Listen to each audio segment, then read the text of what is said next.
Hey everyone, welcome back to my channel. So before we start this video, I just want to do a quick little Q&A.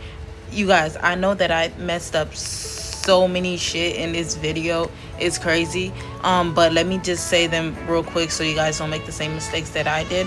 So basically, first you guys seen that I'm patting in the foundation. You're actually supposed to swipe because later on you're gonna see when it dries, it's gonna leave in like these craters and it looks really patchy.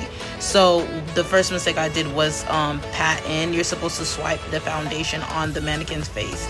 And then second off, I would highly suggest you guys let it dry for a little bit before you start with the highlighting and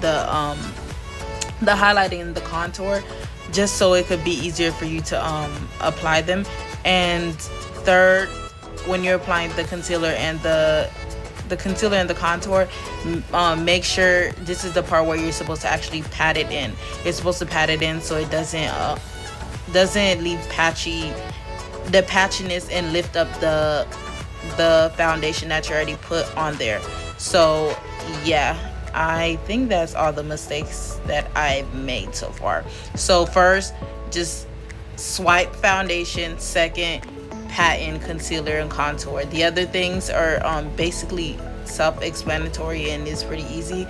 And then lastly, what I did do is use a enamel clear spray to clear it out, because I was wondering how I was gonna get the makeup to stay on the mannequin, and basically that's all you need is the enamel spray, the clear spray, so the makeup on the mannequin doesn't shift or anything or transfer.